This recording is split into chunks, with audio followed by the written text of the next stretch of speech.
I did it for the love, I did it for the people, I did it for us. Back on this rap ish, I ain't even broke a sweat, homie, this practice. Pondering my next move, staring at my track list, hope I ain't miss my window.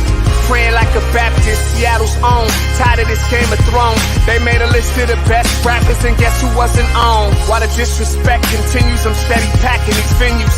Guess if you ain't at the table, you on the menu. And I'm that spitter, baby, they don't want you to see, but everybody's south of Capitol Hill's rocking with me. Boys smoke the trays and ponder getting their life together.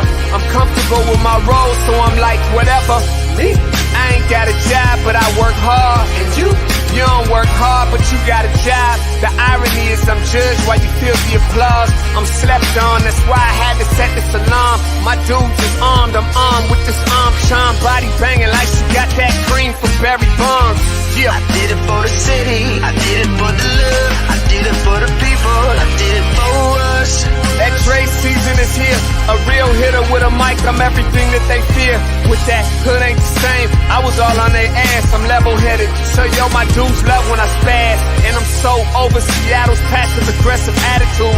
They don't call you back, what they really saying is F you. While I'm from the same place, I move at a different pace.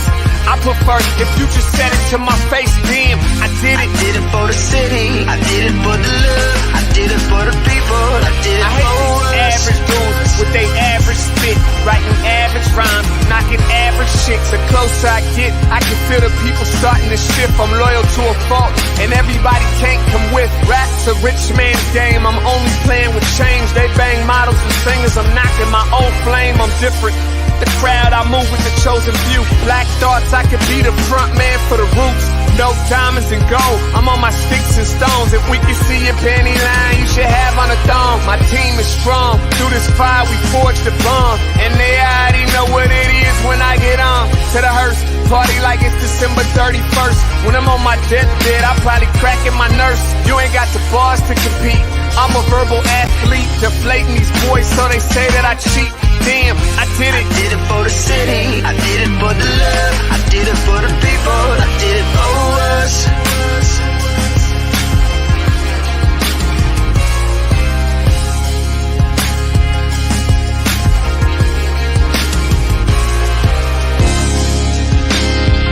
Yeah.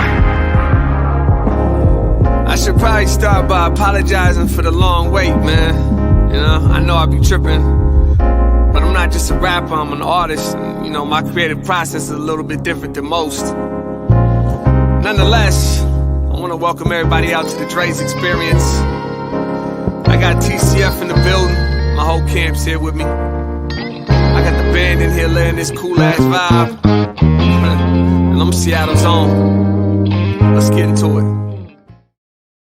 Welcome, everybody. I'm your co-host, Trey Holiday. Welcome to the Morning Update Show. I want to say a welcome Wednesday we have for you today, and a really great show. Got to throw in my guy here, man, my co-host with the most, my partner, Big O. What up, Big O? I like that. Welcome Wednesday. Yeah. Yeah, you feeling welcome. Yeah, exactly. All right, I see you over there, Choco Lit. Chocolate. 100%. What's that? 100%? Melanin. 100% melanin, All huh? day. All day, yeah. every day. All right. Straight. No chaser, huh? None whatsoever. Not today. All right, we got a great show lined up for you today, man. Man, and actually it's full. We got to get to it here in a second. We got the real Mike Davis, reporter from the South Seattle Emeralds, going to be talking about everything south of Seattle. But today we're talking about something that happened in the Central District. Man, Brian Callen, one of the best voices out there. Pretty good news guy, too. Brian Callen from the Seattle Channel is going to be joining us, talking about a few things, what's coming on over the Seattle Channel, and also Seattle News, Views, and Brews, which you can watch tonight at 7 o'clock. And, man, the champ is here. The champ is here. Jaebadiah, Gardner, GardnerGlobal in the building. We're going to talk about buying the block, believing in yourself, you know what I'm saying, generational wealth and everywhere in between. Yeah, right on, man. I'm excited for this show today. Oh, I've been waiting for Jaebadiah to get on here. Man, he's got a lot of gems. I'm sure he's going to be dropping today. You know, Jaebadiah, a big dog, man. You know, we was talking since last year. I was like, nah, you a big dog. You're going to have to wait till the new set's in. You know, I didn't want to bring him over here with the old set. So, you know, we ready to go with him. Speaking of being ready, good morning, everybody. Welcome to the Morning Update Show. I want to remind you that right now is a perfect time for you to tag and share the stream. Go ahead and tag and share the stream with people you feel would appreciate culturally relevant news and information emanating from right here in the Emerald City. Want to give a big shout out to our partners over the South Seattle Emerald and also KBCS 91.3 over at Bellevue College. I want to also remind everybody that you can listen to the Morning Update Show anywhere that you listen to your favorite podcast. There's SoundCloud, Google, Spotify, iTunes. All you have to do is search Converge Media Network. See how fast I'm moving through this here. Yeah. We got a link, and we're going to put it in the comments right now. This is the link from Public Health, Seattle, King County. If you want to get vaccinated, need a booster shot, need to get tested, or you know what? If you got some questions and you're vaccine hesitant, man, that's all right too. You can hit that link right there and, either get vaccinated, boosted, answer some questions, everything else. Next week, we got a bunch of specials, especially talking to people who are vaccine hesitant. We want to always be able to give some space and grace there. Make a mention here real quick that you, the government, well, you paying for it, so the government ain't giving it to you free, but free COVID test. What's the website here? COVIDtest.gov. COVIDtest.gov. You can go there, United States Postal Service, deliver to your crib. You can get, I think it's up to 4 pre-COVID tests.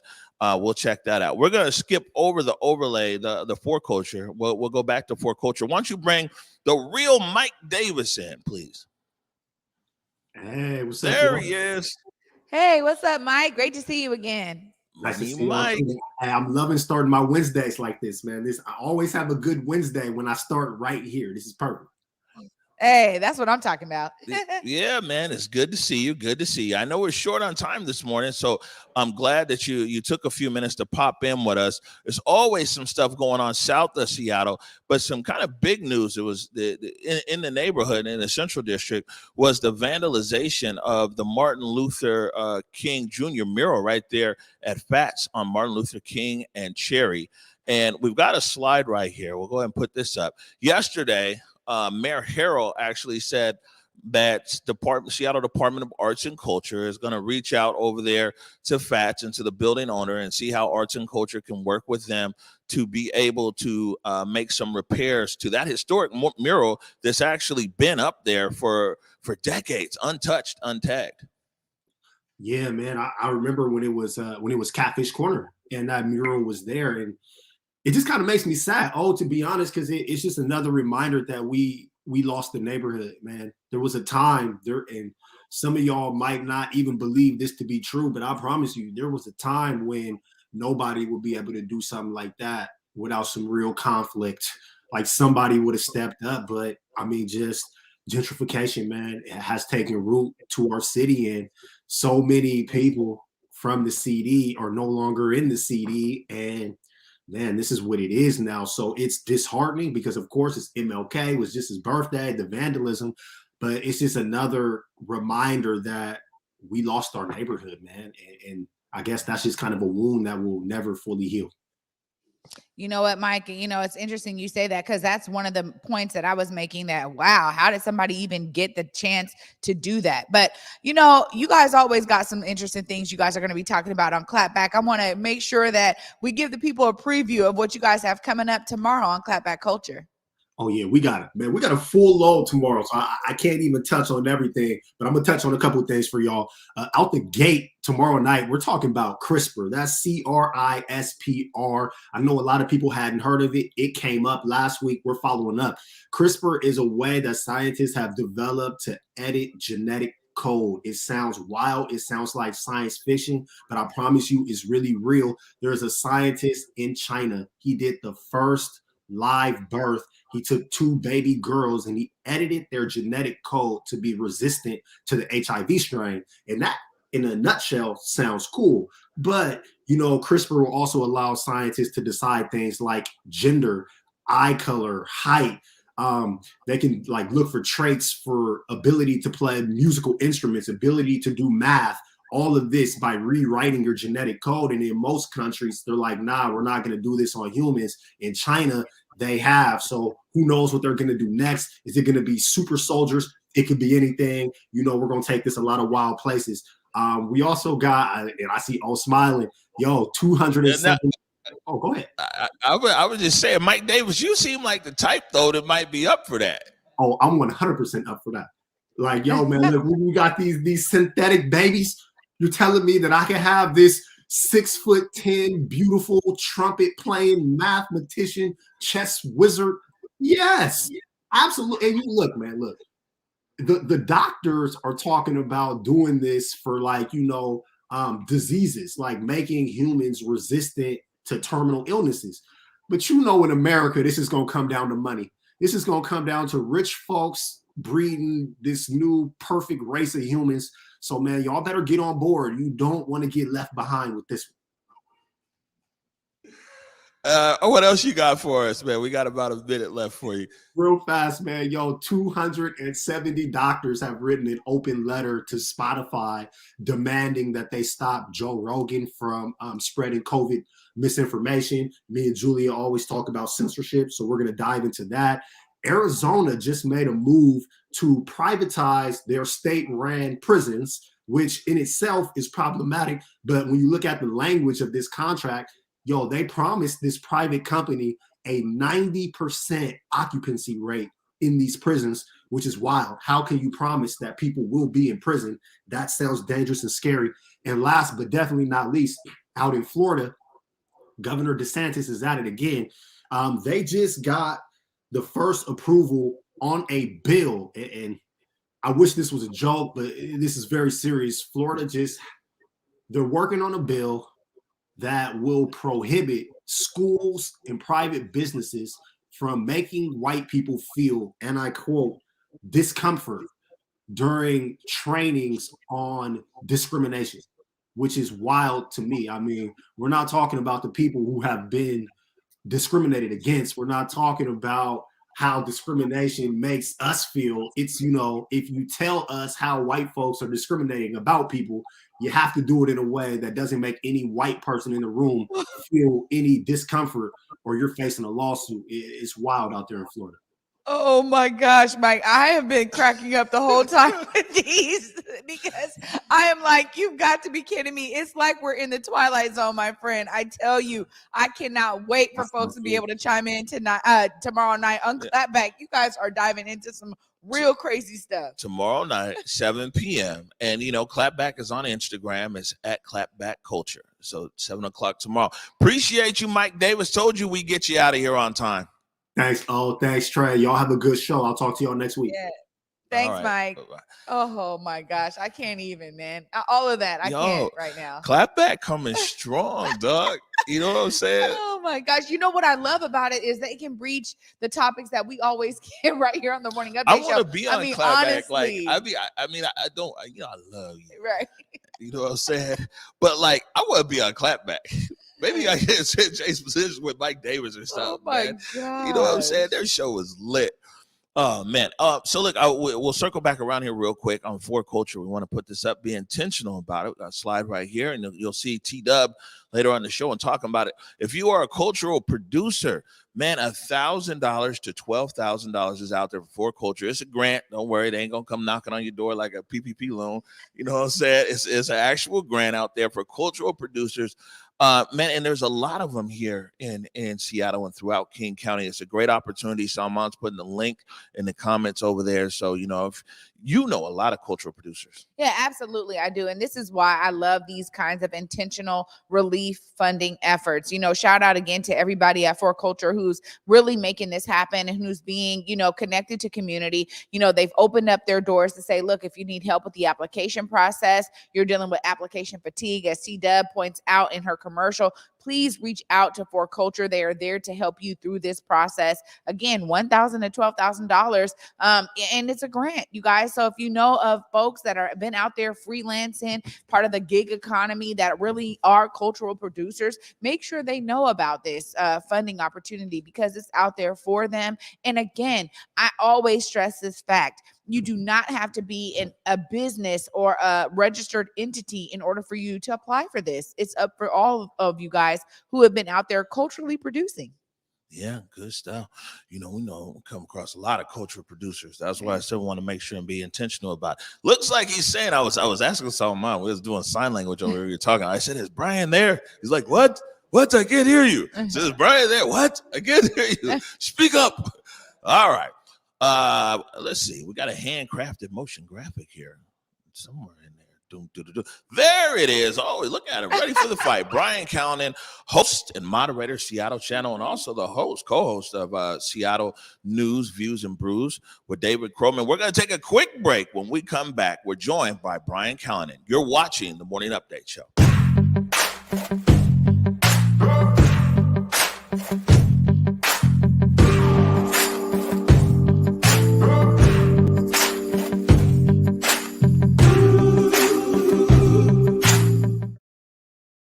Hey guys, Belle Gardner here, and before heading to Belize, Trey Holiday and I had to make sure we linked up with our good friends over at Market Street Shoes to, of course, grab a few things for the trip. From bags to socks, shoes, sunglasses, earrings, and more. Before going on any trip, make sure you stop at Market Street Shoes. Trust me, you'll find just what you need to make your trip not only enjoyable, but fashionable.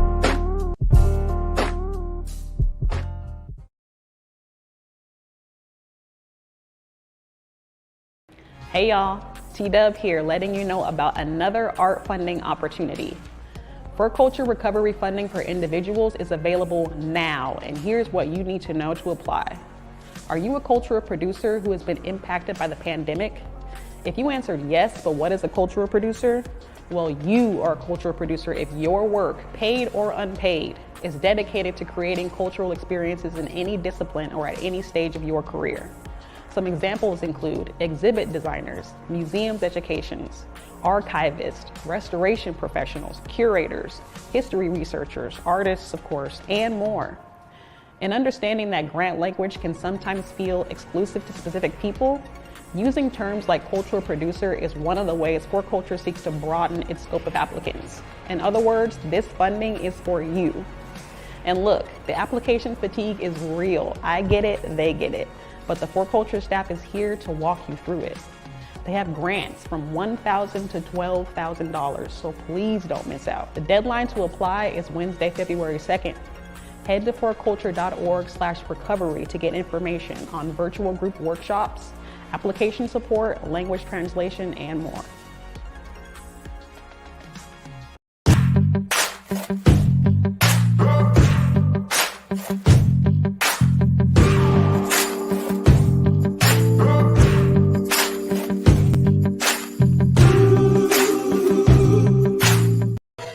That's right. See, Jaebadiah said, believe in yourself. Anybody could be a cultural producer.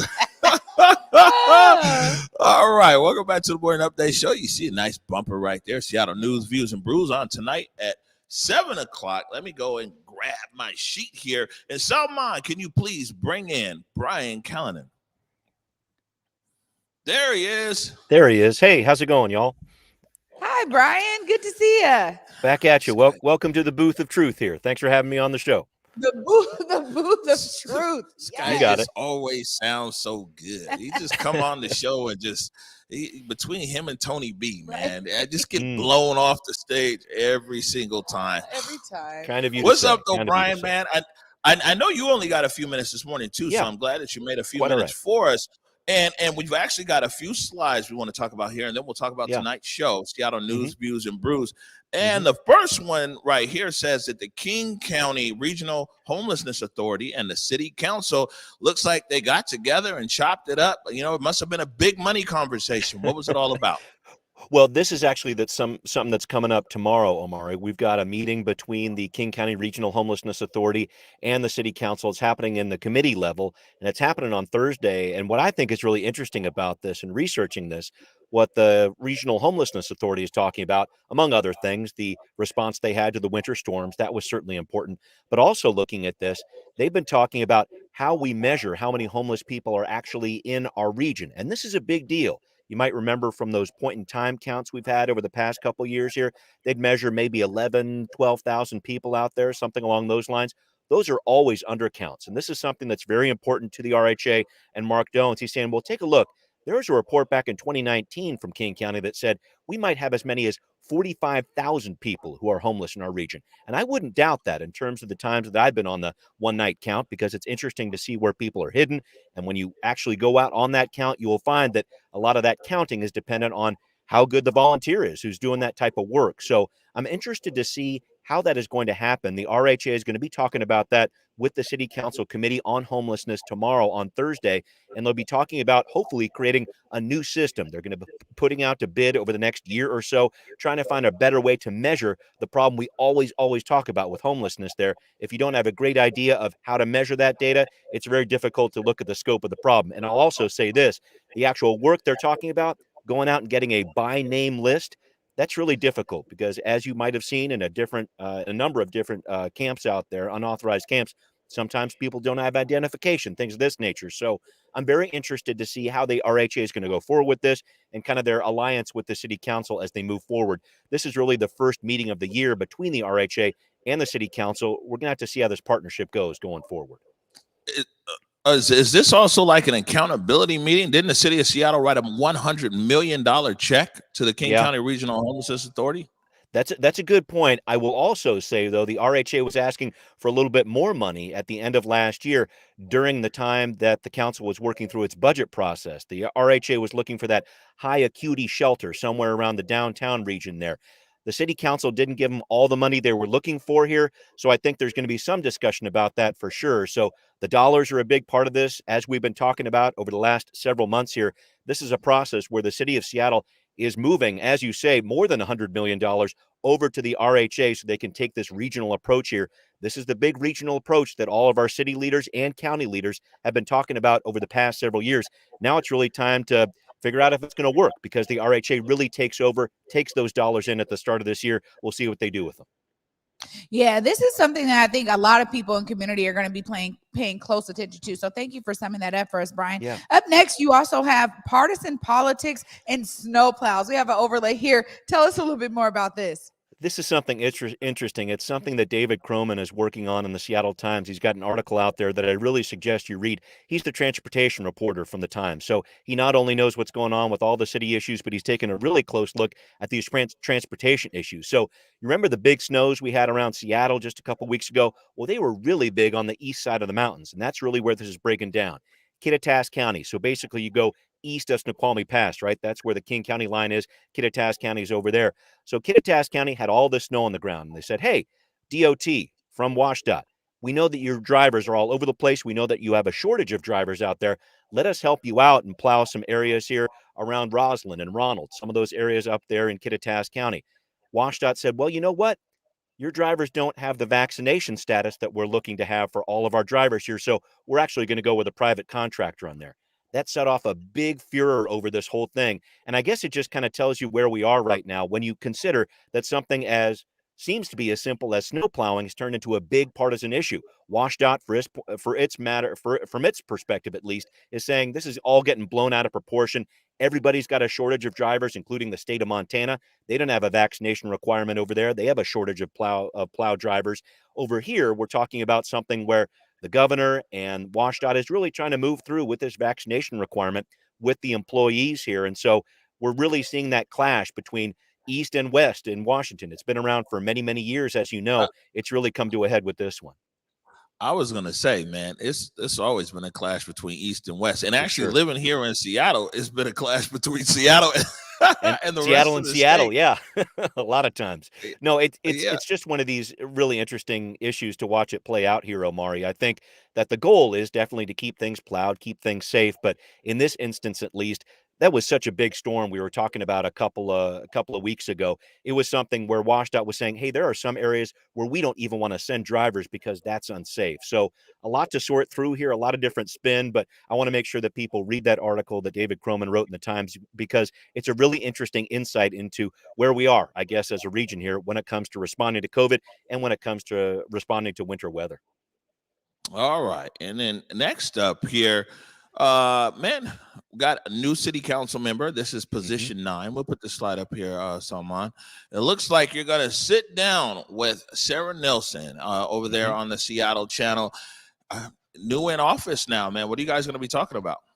I'm trying to cover a few different things with her, Omari, because she hasn't held any of her committee meetings yet. She's been to a couple committee meetings, but the one that she heads up, that Economic Development Committee, she hasn't had a meeting for that group yet. So I'm very interested to talk to her about what she really wants to do. In a lot of these cases here, when new city council members come on, they don't always get what they want in terms of committee leadership. Well, she got what she wanted here. She's going to be head of that economic development committee. This is something that she ran on. You'll remember from a couple of months ago during the campaigns there. So I'm very interested to talk to her about what economic development means to her. What sort of programs is she going to be talking about? How is she going to help small businesses? What's her take on large businesses, the payroll tax, things of that nature? So I think there's a lot that's expected of her in this economic development role. She certainly was talking about it a lot on the campaign trail. So I'm going to talk to her about that. I'd also like to talk to her about homelessness, which you'll hear from groups like the Downtown Seattle Association, is very closely tied to how we respond to the economic development that's happening in our region here. Homelessness and unauthorized encampments around downtown. Sarah Nelson said on the campaign trail, those are unacceptable.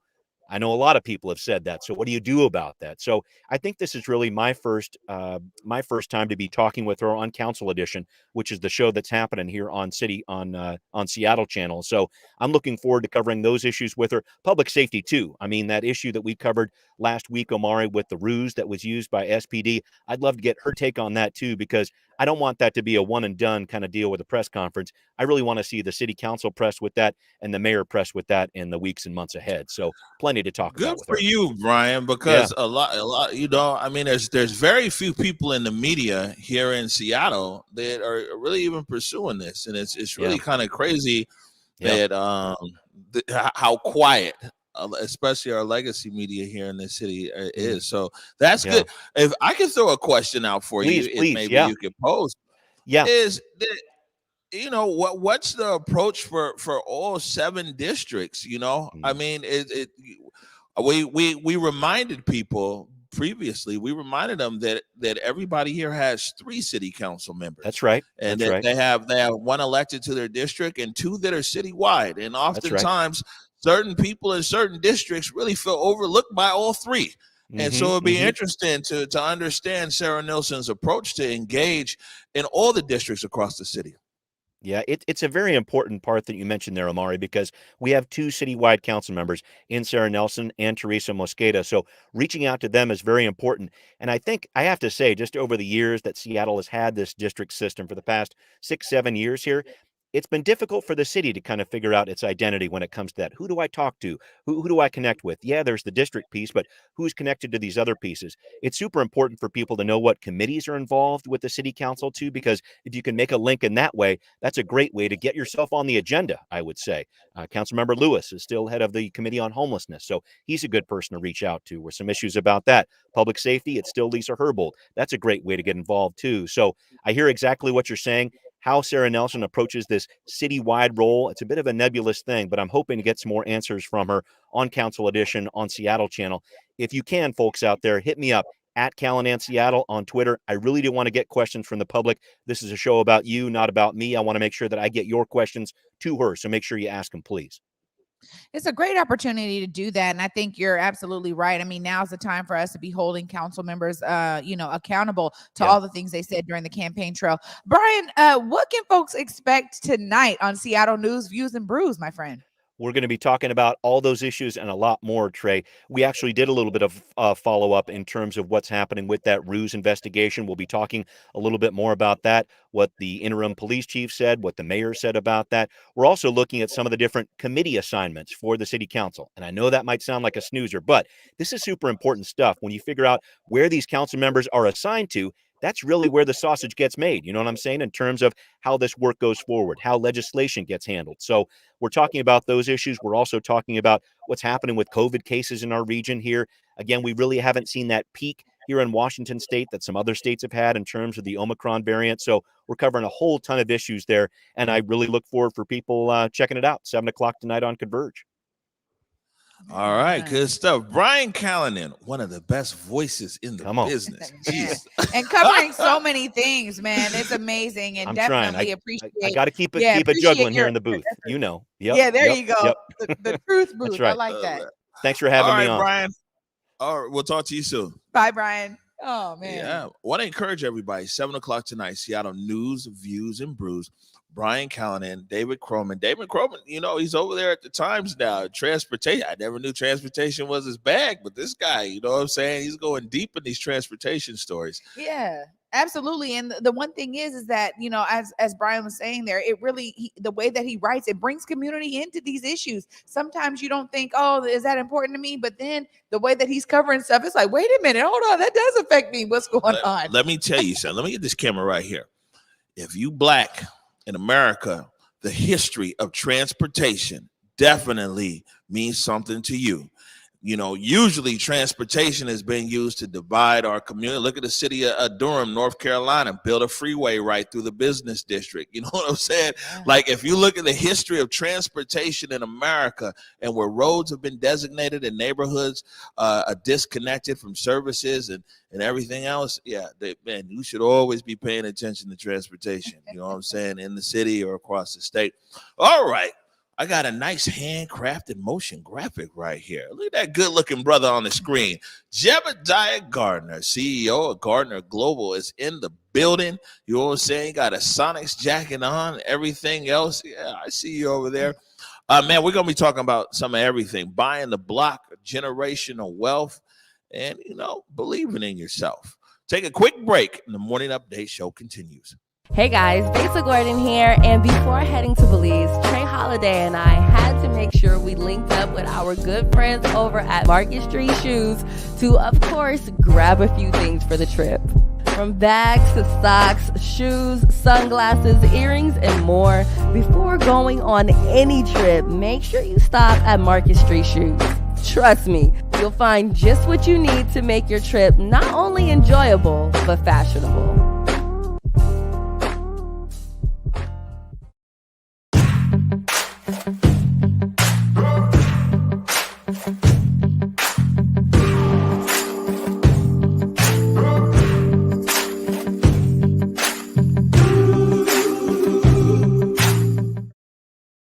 Hey y'all, T-Dub here, letting you know about another art funding opportunity. For culture recovery funding for individuals is available now, and here's what you need to know to apply. Are you a cultural producer who has been impacted by the pandemic? If you answered yes, but what is a cultural producer? Well, you are a cultural producer if your work, paid or unpaid, is dedicated to creating cultural experiences in any discipline or at any stage of your career. Some examples include exhibit designers, museums educations, archivists, restoration professionals, curators, history researchers, artists, of course, and more. And understanding that grant language can sometimes feel exclusive to specific people, using terms like cultural producer is one of the ways For Culture seeks to broaden its scope of applicants. In other words, this funding is for you. And look, the application fatigue is real. I get it, they get it. But the For Culture staff is here to walk you through it. They have grants from $1,000 to $12,000, so please don't miss out. The deadline to apply is Wednesday, February 2nd. Head to forculture.org/recovery to get information on virtual group workshops, application support, language translation, and more.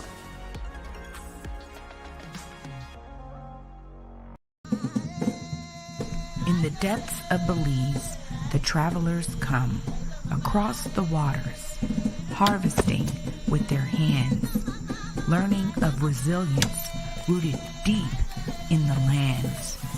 Culture thriving like a fire ablaze, sizzling with a pop and a chop, sharing its ways.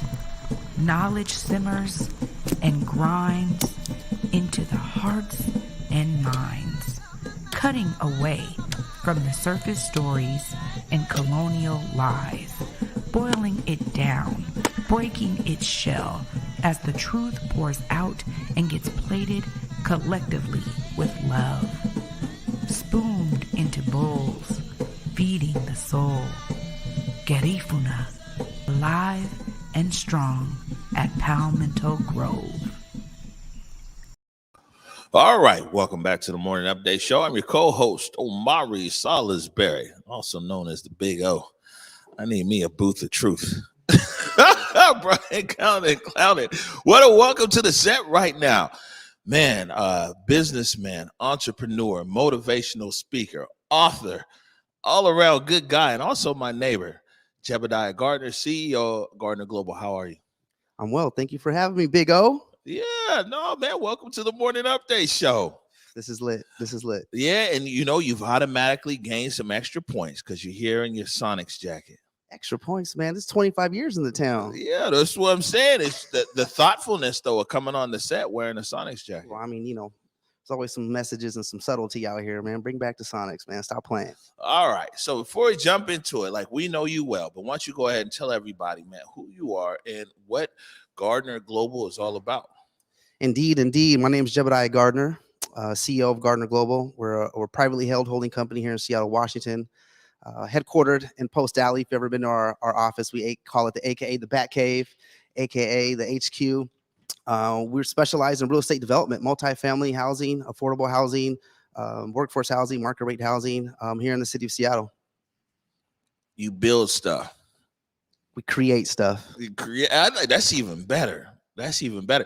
We've been talking about you for a while here on the Morning Update Show, because one of the projects that you have near and dear to us in the Central District is right there on 23rd and Union, right? Yes, sir. Literally on 23rd and Union. And why don't you tell us a little bit more about it? Yeah, that's an exciting situation, man. I just want to shout out Bishop Reverend Witherspoon for giving us the opportunity to step in and acquire the site that most folks know as the Mount Calvary Christian Center. He had a lot of opportunity to sell that property to anybody he wanted to in the city of Seattle. A lot of folks had way more deeper pockets than Gardner Global, and he gave us the opportunity. And so I just wanted to make sure we did right by our word, and did right by the community, step up, raise the financing, and get the deal done. And so we were able to close on the church in Mount Calvary. So there's a lot of confusion out there. So Gardner Global now owns Mount Calvary Christian Center, the parking lot, the church, and we just recently closed on the teen center, the Joshua Center across the street, as well as the adjacent property next door to the Joshua Center. So you buying the block.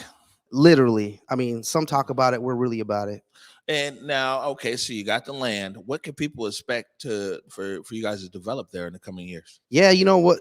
I can't wait. This is like there's levels to this, and I'm really excited about the opportunity to give folks the chance to create and design what they want to see, right? Like Gardner Global has a vision, Jaebadiah has a vision, but it's really the collective vision that I'm really shooting after.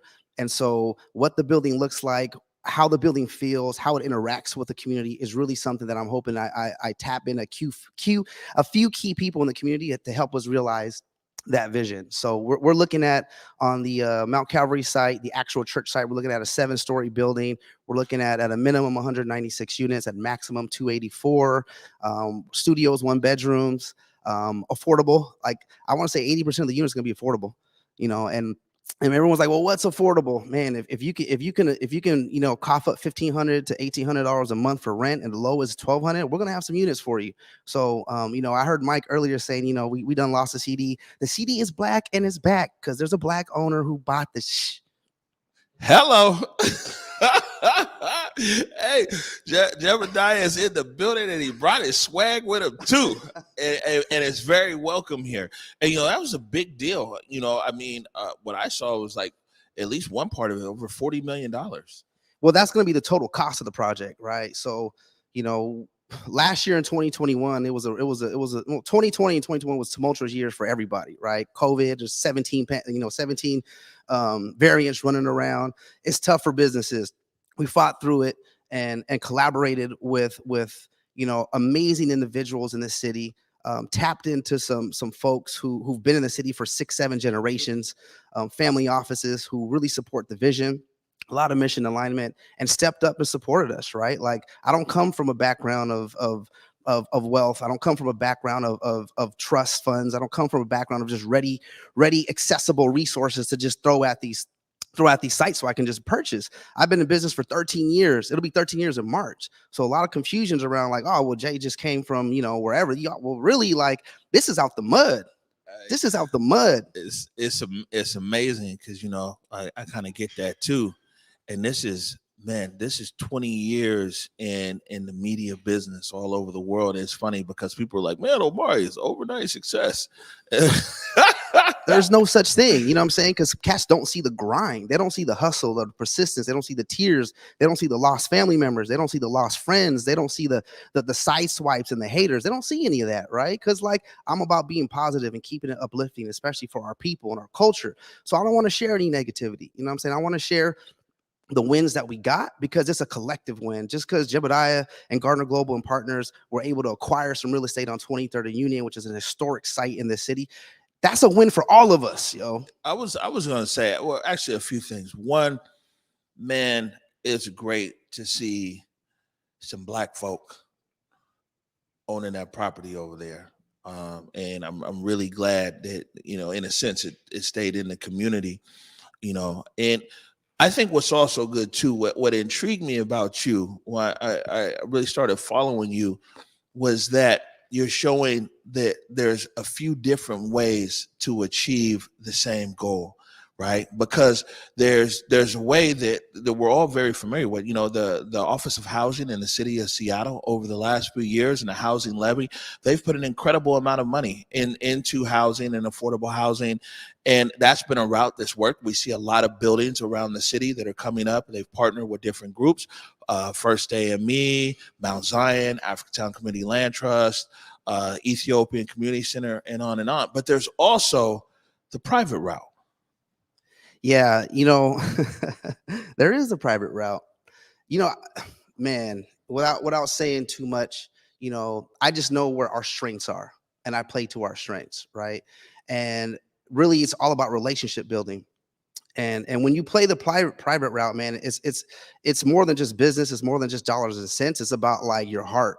And so for people who have had wealth for 5, 6, 7, 10 generations on, you know, like they're not looking for the here today, gone tomorrow folks. They're looking for folks who are going to be here for the long term. You know what I'm saying? And they know that. They can smell that in your heart and in your hustle. And so you just got to be true to yourself. You got to believe in yourself. Because if you don't believe in yourself, it sounds so cliche, but like I rock with that so toughly because if I don't believe in myself, who else will? You know what I mean? And so I literally believed in myself so much that I bought $8 million of real estate just in 2021. And we got $2.5 million in real estate to purchase this year. You know what I mean? And that just doesn't happen just out of like, you know, just because, you know. And so, you know, for me, working in the private space, you know, is something that you don't see a lot of Black folks in. And I'm trying to just open that door. I'm just taking a machete to the high grass and trying to pave a path, man. So the next person who comes after us, they don't have to worry about doing all that work. Yeah, no, I hear you on that. I tell people all the time too. I'm definitely not the competition. I'm just somebody showing you it could be done. You know what I'm saying? You got to be aiming even higher than me. Hopefully you are. You know what I'm saying? When you talk about showing people the way and everything else, you're an author. You know, you've written this book. You do motivational speaking. You're always on this hashtag BIY, believe in yourself. Why did you feel the need to write a book? You know, honestly, I tell folks all the time, you know, when I decided to write the book, well, let me back up. People may not know that, like, I was an English major at the University of Washington. Shout out Huskies, dubs up all day. And so I love to read and write. And that's kind of how a little bit of the, you know, creative in me comes out. And it just decided to come out a couple years ago. And I wrote the book. You know, it's a pretty selfish project, man. I wanted to create a roadmap for myself, you know, and document some of the pains and some of the war stories I've been through. So that way, when times get tough, I can look back in my own book or read my own stories and be like, damn, I made it through that. Like I came up out that. And so I'm just, you know, I just put those words to paper and hopefully that inspires somebody else who's been through some really traumatic issues. You know what I'm saying? And there's a, you know, it's we don't have an uncommon story being young, being Black males in society. We come through a lot. We have to go through a lot. And so I just wanted to write a little bit of my story, control my narrative, because there's so many narratives out there about who I am and what I do. And they don't know, y'all, you know, folks don't know me. So I wanted to control it a little bit and show folks really what it really is. You know what I'm saying? And share that because I feel like there's power in sharing messages with folks, you know, on that griot tip. Right. And what's the name of the book where people can find it? Yeah, the name of the book is Believe in Yourself, Business Essentials for the Millennial Entrepreneur. It's been out 2 years now. I can't believe that. I published actually during COVID, March 2020. And you can find it on Amazon, Barnes & Nobles, man, you can find it on any website. I was out in Paris speaking at a conference, and somebody tried to check me and go, "Oh, you wrote a book? Let me see if I can find it." Pulled up their version of Amazon on the French website, like in franc or something. Man, they pulled up, popped up. I said, "What? Let's go." By the way, self-published. I didn't go through a big publishing company to market me and put me in airports. Did none of that. I can't write a book about entrepreneurship and not be an entrepreneur about it. Look at him. He had to throw it in there too. He ain't say I was in Albuquerque. He said I was in Paris. I ain't mad at you, brother. Man, hold on a second. I got some more stuff for you. A few more questions here. Is, when we talk about anytime there's crisis, there's always opportunity. And who knows, over in real estate and development, I mean, clearly COVID created a crisis across America. What opportunities have you found, or what opportunities are generally out there? Yeah, no, you're absolutely right, man. Like if you keep it positive, you will definitely find the opportunity in a crisis. And COVID was obviously a unique one for every single person in this on this globe. And I had to sit and assess, like what that opportunity was, And so when you're looking at something that could potentially swipe away everything you work for, my tactic and approach is let me sit back and think about this versus just react. And we've seen a few opportunities, like the private market, private equity markets closed up. Obviously, wallets got really tight. Banks shut down, but they weren't lending money, and investors were kind of putting their stuff on the sideline. And so it was like, well, everything kind of dried up. So, what's the next best move?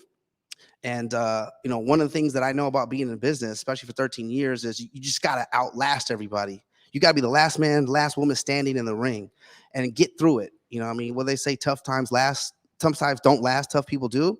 And therein lies the opportunity where like it's an internal opportunity to like check your toughness, check your resilience, check your persistence, check your dedication to your craft. If you're really about your hustle in 2020, you're going to make it out. If you weren't really about your hustle in 2020, you ain't going to make it out. Uncle Sam's going to knock on that door for that PPP loan. And yeah, he's been knocking. Quite a few people ain't been answering, All right. Before we let you go out of here, man, I want you to look into that camera right there. Man, what advice do you have? You know what I'm saying? For what advice do you have maybe for young people or for people who want to get in your industry or just general entrepreneurship? That's an interesting question. Well, first, I want to shout out my cousin, who you know very well for the past 20 years, Lisa Gardner. She's my PR consultant. Love you, cousin. Love you, Cuddy. She looks out for me. Wish you were here. And I want to shout out my entire team real quick because folks don't really see the team. They just think it's just me, and it's not. I have an amazing groundswell of support. Dr. Timmy Foster, Vance the Maximizer, who's here in the building, London Hare, Morgan LeVance Powell, Atwania Priester, Winston Victor Fitch. Man, I could keep going on and on. They're all a part of the squad. Antonio Reeves, that's my senior advisor. He's hilarious, by the way. But there's a lot of people behind me who support, man. And my family, shout out to everybody here in Seattle. My family still living in Southgate, LA. My sister, Simone, down in Orange County. That SWAT team experience was very interesting. We'll always remember that. Back to your question, though, because I got to get my shout outs out. You know what I mean? Like, I don't know. It's very interesting because everybody has their own path. Everybody has their own way. And there's no one right way to do it. So whatever I say, you probably already heard before, or whatever I say, it might not work for you.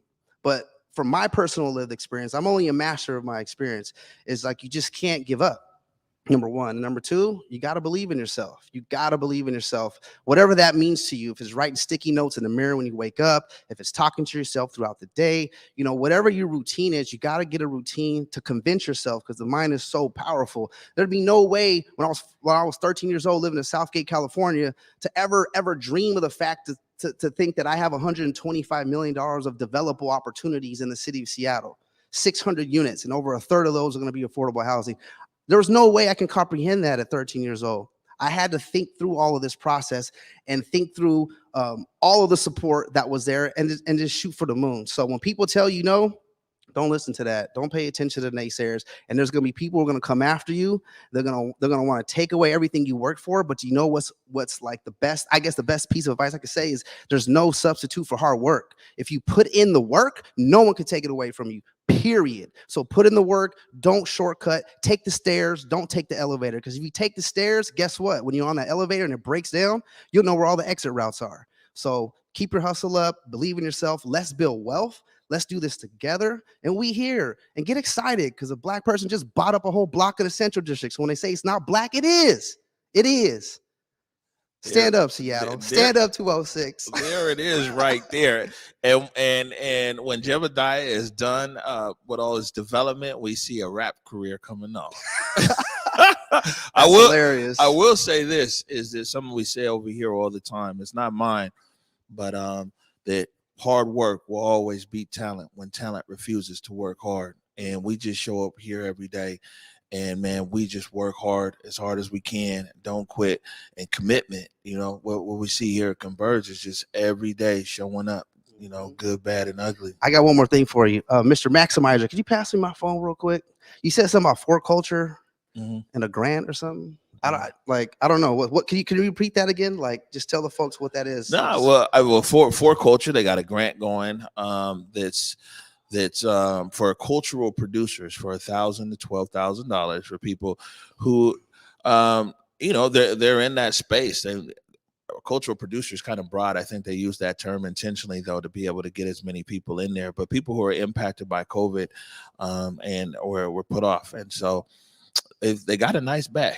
Okay. Yeah. So the grant was what, 1,000 to 12,000? 1,000 to 12,000. GardnerGlobal is gonna go ahead and grant Converge Media $1,000 on the spot today. Oh wow! So for culture, step your game up because we doing this right now on the spot. You got Zelle, right? You got Zelle, right? Yeah, we got Zelle. You got Zelle, right? we definitely got Zelle around here. You know, like it's all about support, man. People don't understand. It's like economic support. You know, part of this wealth building process isn't just about showing up to meetings. You know what I mean? And you know, marching in the streets. We need all that, but there's a whole piece of economic support that we need to really push ourselves for. And so GardnerGlobal's mission is let's build wealth, man. And I know it's like $1,000 is not enough, man, but that's just what we can do right now, man. Listen, Director Salman will tell you, we've been waiting to buy some new lights over here. We've been getting them piecemeal, a bit at a bit. So it says you got Zelle. Yeah. So I'm gonna send you a stack right now, just on the good faith that GardnerGlobal believes in what you guys are doing at Converge Media. And we love to see Black people making these power moves. And you know, that's what we do. So, you know, if your phone's out, let me know. Yeah, no, the phone is there, believe me. Click. All right, you know what I'm saying? We sent. Hello. You know what I'm saying? Let's see. All done. $1,000 for culture. Let's go. Let's support Black Media Matters. This is how they do it here on live TV. On live TV. Then, whoop, you heard the ping. Oh, there we go. We real in the field. So step up. Everybody step your game up, man. Support Black business and entrepreneurs in Seattle. That's real. Hey, Salman, we finna go get them lights now. Man, I'm sitting here totally speechless. And, you know, I know someone clearly on behalf of my team here, thank you. But also, I want to say thank you on behalf, especially of our $5 family. Let me tell you, we got people who support Converge, and they got $5, sometimes $3. And it's almost like, you know, it would be too disrespectful not to accept, you know, because people are giving that's what they could give us. Exactly. It's fine. So I'm just letting you know right now, even more than like, you know, this moment that we feel here in the studio, just let you know there's so many people that are watching that just saw right there our $5 family. You know what I'm saying? Real happy and real proud of what you just did. Thank you. I appreciate y'all, man. I love y'all. Nothing but love, man. We here. Thank you so much. Wow. You know, it ain't too often I'm speechless here on the Morning Update show. But I am real quick, man. Tell everybody, how can they get up with you? Man, I'm not hard to find. You can find me on all the social media platforms at Jaebadiah on Twitter, at Jaebadiah on Instagram, at Jaebadiah on Facebook. It's a pretty unique name, so there's no need to play any games around it. So feel free to reach out, DM me, follow back, and you know what I mean? Let's believe in each other, man. Believe in yourself. There it is. And I'll say this real quick before I let Jaebadiah go. Lisa Gardner, that name might sound a little familiar, just a little bit. All those segments that we did in Spokane. So Jaebadiah's cousin is the head of city council communications in the city of Spokane. And when we went out and we did Converge on the road and we went to Spokane, that was Lisa who hooked it up. So whether on the west side of the state or the east side, the Gardner's got us covered. Man, it's the G's, man. G's up. It's the G's. There it is. Jaebadiah Gardner, thank you for joining us. I appreciate y'all. All right, we're going to take a quick break right now. When we come back, Trey Holiday returns to the set. You're watching the Morning Update Show. Hey guys, Belle Gordon here, and before heading to Belize, Trey Holiday and I had to make sure we linked up with our good friends over at Market Street Shoes to, of course, grab a few things for the trip. From bags to socks, shoes, sunglasses, earrings, and more. Before going on any trip, make sure you stop at Market Street Shoes. Trust me, you'll find just what you need to make your trip not only enjoyable, but fashionable.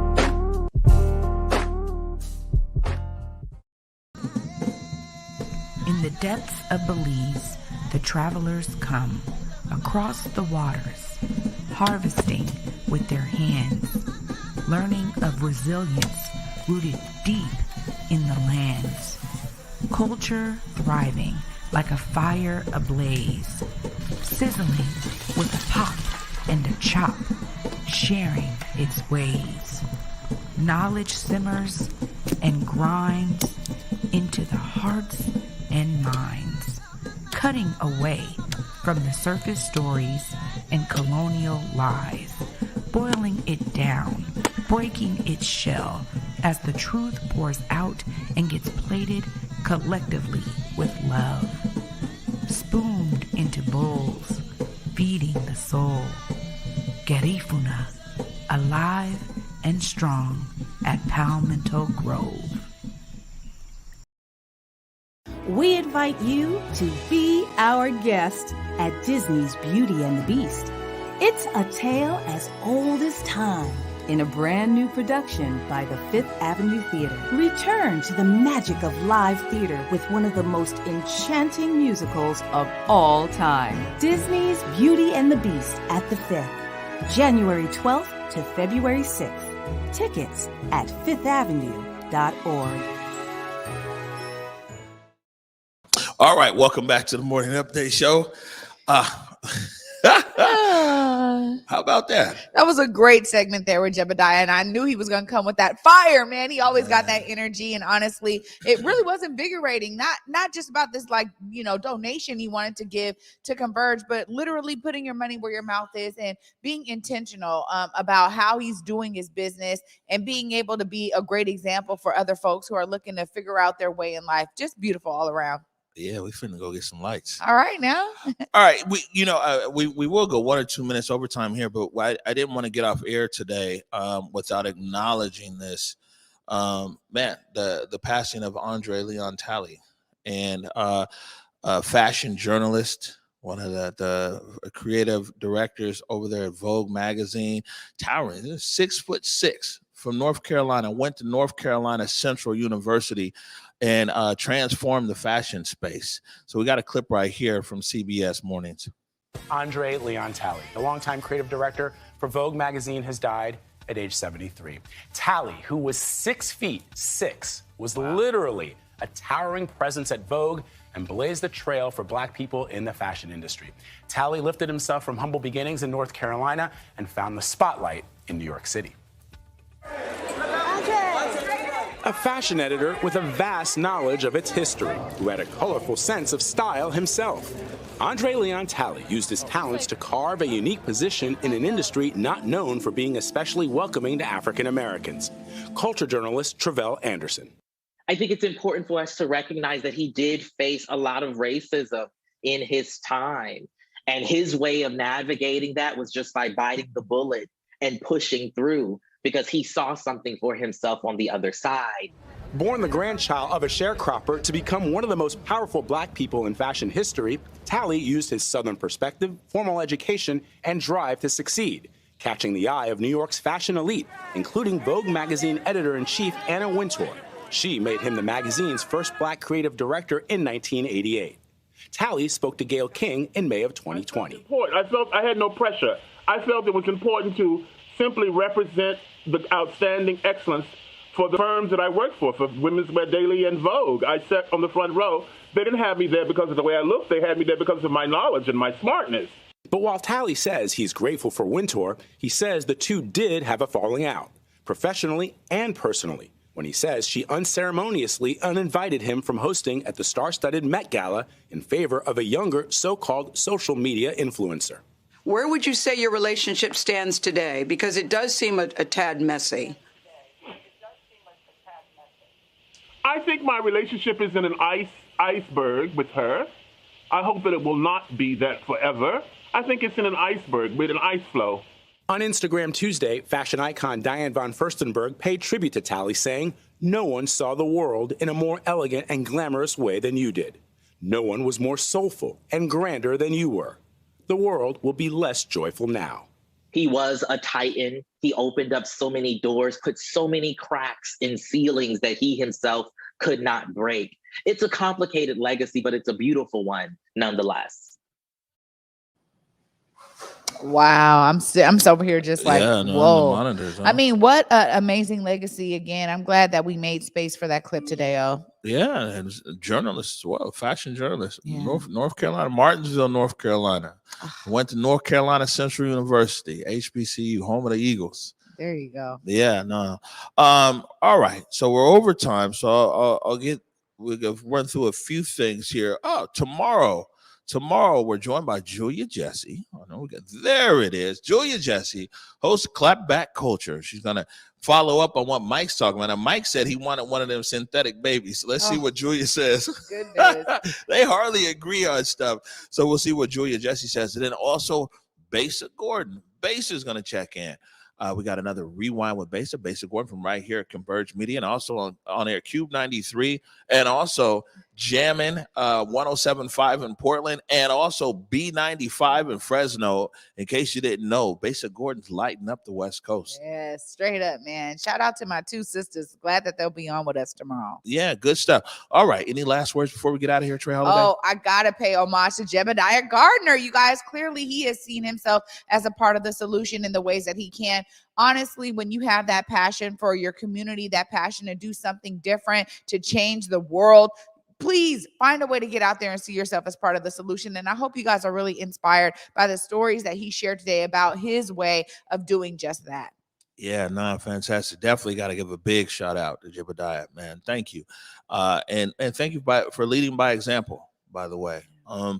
Man, also thanks to Mike Davis for joining us and Brian Callinan. And maybe we'll get invited to the Truth Booth. I don't know if we can, all three of us can fit in there though. Tonight, don't forget to tune in 7 o'clock. Seattle News, Views and Brews, Brian Callinan and David Croman. And tomorrow is 7 o'clock, Clapback Culture at 7. And then the Factors TV tomorrow, 9 o'clock. Yeah, the Factors are back. On that note, everybody, want to remind you, go forward in your purpose, go forward in your humanity. And until tomorrow at 11 a.m., peace.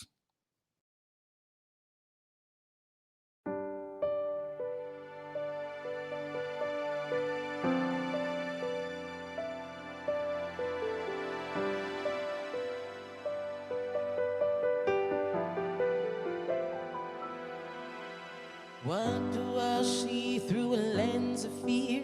1,000 little steps to go. What do I fear after all these years?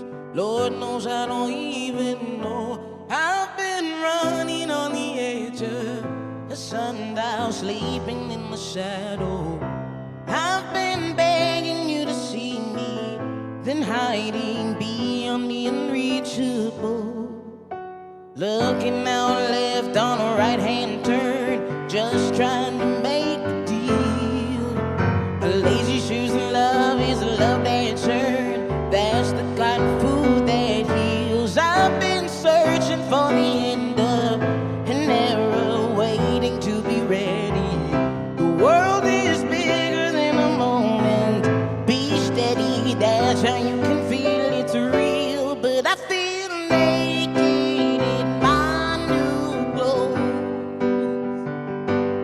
I got used to hiding the holes.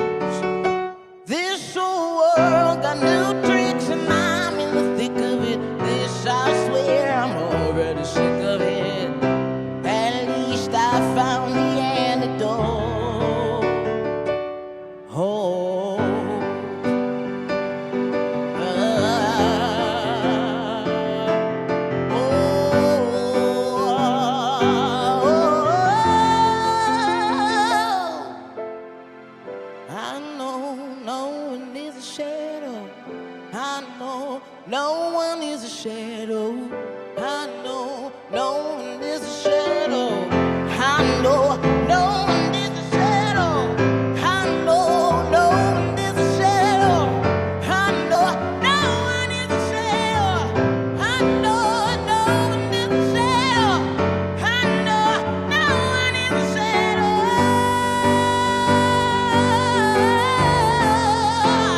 No one is a shadow.